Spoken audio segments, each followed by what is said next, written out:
जय श्री कृष्णा। स्वागत है आपका सारथी त्रिशला के साथ। कैसे हैं आप लोग?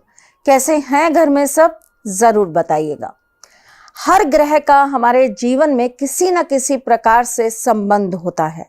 जैसे कि सूर्य पिता है, आत्मविश्वास है, आत्मा है। चंद्रमा माँ है तो मन है, प्रेम है। चंद्रमा हमारे मन में उत्पन्न हो रही फीलिंग्स हैं, इमोशंस हैं। मंगल अगर हमें आत्मविश्वास देता है, कॉन्फिडेंस देता है, तो साथ ही साथ में हमें जमीन भी देता है। बुध अगर बहन बेटी का कारक है, साली का कारक है, तो जीवन के अंदर वाणी का, कन्वर्सेशन का, कम्युनिकेशन का भी कारक बनता है। गुरु अगर हमारे जीवन के अंदर टीचर का काम करते हैं, तो साथ ही साथ में गुरु हमारी गृहस्थी के अंदर भी, गृहस्थ जीवन में भी एक अहम भूमिका निभाते हैं। गुरु बृहस्पति जिसका अच्छा होता है, ऐसा इंसान सात्विक होता है और जीवन के अंदर अध्यात्म में अपनी रुचि रखता है और अध्यात्म के क्षेत्र में हमेशा अपने आप को कार्यरत रखता है। कुछ ना कुछ ईश्वर के नाम पर दान पुण्य करता ही रहता है। उसी प्रकार शुक्र अगर भोग है, विलासता है, तो प्रेम भी है, रोमांस भी है, आपके वैवाहिक जीवन का आधार भी है, एक सच्चा प्यार भी है और एक स्त्री द्वारा आपके जीवन को बनाने या बिगाड़ने का कारण भी है।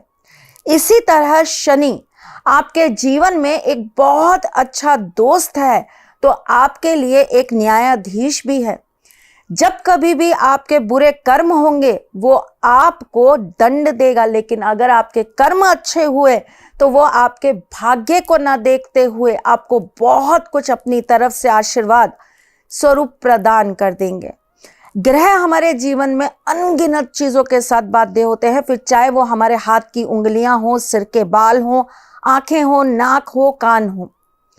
मैं आपको अपने हर वीडियो के अंदर ग्रहों का आपके जीवन में क्या आधार है, उनका क्या संबंध है, इस बारे में बताती रहती हूँ। लेकिन आज मैं आपको कुछ अद्भुत बताने आई हूँ, कुछ ऐसा जिसे मुझे बहुत सारे लोगों ने पूछा ये कैसे होता है, ये कैसे काम करता है। तो आज मैं आपको इस विषय पर जानकारी दूंगी, लेकिन इससे पहले ये बताऊंगी कि मैं कौन हूँ।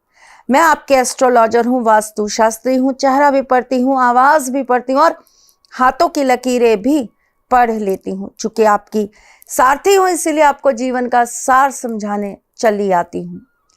ऐसा कहते हैं कि अति हर चीज की बुरी होती है।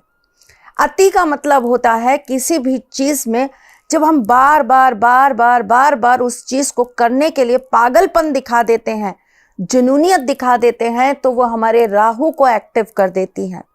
राहु एक भ्रम, एक ऐसी दुनिया जो कभी हकीकत में बदल ही नहीं सकती, जो सिर्फ दिखावा है, जो छल है। इसीलिए अगर कोई व्यक्ति बहुत ज्यादा दिन रात सुबह शाम बस भगवान का नाम ले रहा है, चारों तरफ सिर्फ अध्यात्म दिखा रहा है, चारों तरफ सिर्फ ईश्वर की बातें कर रहा है, तो समझ जाइए इसके अंदर राहु का एक्टिव होना चालू हो गया है। अति हर चीज की बुरी है। इतिहास गवाह है, अंधे प्यार ने हमेशा तबाही का काम किया है, जबकि सच्चे प्यार ने दुनिया के लिए बहुत कुछ मिसालें दी हैं। जब जब प्रेम आया है तब तब इंसान का पतन हुआ है। अति हर चीज की बुरी होती है। जो लोग बहुत पढ़ते रहते हैं, उनका दिमागी संतुलन एक समय के बाद खराब होने लगता है, बहकी बातें करने लगते हैं, उनके दिमाग के अंदर एक केमिकल लोचा चालू हो जाता है जो कि राहु है। इसी प्रकार कोई व्यक्ति बार बार टोना टोटका तंत्र मंत्र करता है तो उससे कभी भी उसको वो चीज पूरी होती हुई नहीं मिलती, उसकी इच्छाओं की पूर्ति नहीं होती, वो कभी भी ईश्वर के करीब नहीं जा पाता, बल्कि भटकता रह जाता है, भ्रम में आ जाता है और उसके जीवन में कभी कुछ सही नहीं हो पाता। इसीलिए हर बार मैं यही आपको समझाती हूं कि गुरु एक रखिए, उसका ज्ञान एक रखिए और उस पर विश्वास भी अपना एक ही रखिए। जो लोग भटकते हैं ना, वो कभी कहीं के नहीं रहते। इसीलिए ऐसा कहा जाता है ऐसा कहा नहीं जाता। मुझसे बहुत लोग क्वेश्चन भी करते हैं इस चीज को लेकर कि हमारे आराध्य कौन है, हमें किसकी पूजा करनी चाहिए, हमें किसे अपना देवता मानना चाहिए, हमारी कुंडली के अनुसार बताइए। अब आप कहेंगे कि ये आप क्या बताएंगे? नहीं नहीं नहीं, ये हम ही बताएंगे। क्यों बताएंगे? अगर आपकी कुंडली के अंदर आपके पंचम नवम भाव के स्वामी आपके ग्रहों अनुसार जो बन रहे होंगे वही आपके आराध्य हो जाएंगे। पंचम भाव आपका पिछला जन्म, आपका पुण्य, आपके पिछले कर्म, और नवम भाव आपके पितृ, आपके देवता, आपका भाग्य, आपका धर्म। इन दोनों को कैलकुलेट करने के बाद, इनके नक्षत्रों को कैलकुलेट करने के बाद, इनकी राशियों को कैलकुलेट करने के बाद, इनकी डिग्रियों को निकालने के बाद जो चीज सामने आती है उसके आधार पर ज्योतिष के अनुसार आपको बताया जाता है कि आपके इष्ट देव कौन होंगे। अब आप एक बात और समझिए, मुझे मालूम है मेरे इष्ट देव मेरे ठाकुर जी हैं, मैं उन्हें बहुत मानती हूं। अब मुझे कोई चीज उनसे पूर्ति करवानी है, मुझे कोई एक मन में इच्छा है जो मैं चाहती हूं कि मेरी पूरी हो जाए उनसे, तो मैं क्या करूंगी? मैं अपने आराध्य को एक बार वो चीज बोलूंगी और उसके बाद मैं उन पर छोड़ दूंगी कि हे प्रभु, ये काम है, आपको देखना है कैसे होगा, आप जानो, कर दीजिएगा, मैं आपके अधीन हूं। तो मेरा काम होगा ही होगा। क्यों होगा? पहली चीज, मेरे मन में बहुत पॉजिटिविटी थी, विश्वास था, और दूसरी चीज, मेरे अंदर उस काम को होने का एक समर्पण था जो मैंने अपने इष्ट को, अपने आराध्य को दे दिया। लोग ईश्वर की पूजा तो करते हैं, ईश्वर के मंदिर भी जाते हैं, फिर भी वहां पर एक क्वेश्चन मार्क जरूर रखते हैं, पता नहीं ये काम होगा या नहीं होगा। बस आपका काम कभी नहीं होगा। आपने जहां ये क्वेश्चन मार्क लगाया, ईश्वर ने कहा अब तू इस वाली लाइन से हट जा, अब वहां खड़ा हो जा जहां तेरा काम कभी नहीं होगा। तो यहां आपको अपने ग्रहों के साथ कभी छेड़छाड़ नहीं करनी चाहिए, अति किसी चीज की नहीं करनी चाहिए और निराश किसी चीज में नहीं होना चाहिए। मन को और अपनी सोच को संतुलित करके उपाय करिए, फिर देखिए आपका काम कैसे नहीं होता। आज एक छोटा सा उपाय जिसको करने मात्र से 14 घंटे के अंदर अंदर आपको इसका रिजल्ट प्राप्त हो जाएगा। करना क्या है? एक पत्तल ले लीजिए। पत्तल पता है ना, पेड़ के जो पत्ते होते हैं उससे पत्तल बनाए जाते हैं। मैंने आपको याद है एक बार अपने लाइव में आपको दिखाया था कि ये पेड़ है, इसके ही पत्तों से पत्तल बनाए जाते हैं। पुराना जाकर देखना बेटा, शॉर्ट में है, आपको पता लगेगा। उस पत्तल के ऊपर आप अच्छी से फूल बिखेर दीजिए, गुलाब के, चाहे आप गेंदे के, पत्तियां बिखेरिएगा, फूल मत, उसके डंठल नहीं चाहिए, पत्तियां बिखेर दीजिए।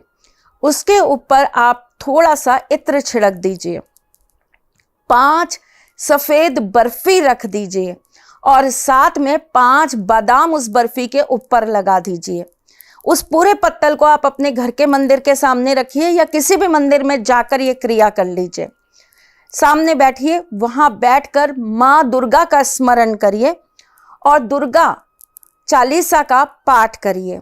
उसके बाद ये पूरी की पूरी थाली आपको किसी भी मंदिर में मां दुर्गा जी को अर्पित कर देनी है। अगर आपके इर्द गिर्द कोई ऐसा मंदिर ना हो जहां मां दुर्गा की मूर्ति ना हो तो कोई दिक्कत नहीं है, स्मरण उनका रखिए और आप किसी भी मंदिर में चढ़ा कर आ जाइए और मन में अपनी मनोकामना बोल दीजिए। गारंटी बोल रही हूं मैं आपको, 14 घंटे के अंदर अंदर आपकी इच्छा कैसे पूर्ति होगी उसका रास्ता अपने आप आपको मिल जाएगा। हो सकता है 14 घंटे में आपकी इच्छा ही पूर्ति हो जाएगी तो ठाकुर जी का धन्यवाद करते हुए यहाँ पे कमेंट्स में जरूर लिखिएगा। मैं फिर आऊंगी कुछ नया, कुछ अलग, कुछ अद्भुत लेके। तब तक के लिए मुस्कुराते रहिएगा, रिश्तों में मजबूती बना के रखिएगा, अपने साथी के साथ यूं जुड़े रहिएगा, प्यार देते रहिएगा, प्यार लेते रहिएगा। ख्याल रखिएगा अपना और उनका जिनसे आप प्यार करते हैं। मैं जल्द आपसे मिलने आऊंगी, तब तक के लिए राधे कृष्णा। सारथी मां त्रिशला ज्योतिष के क्षेत्र में विश्व विख्यात नाम है।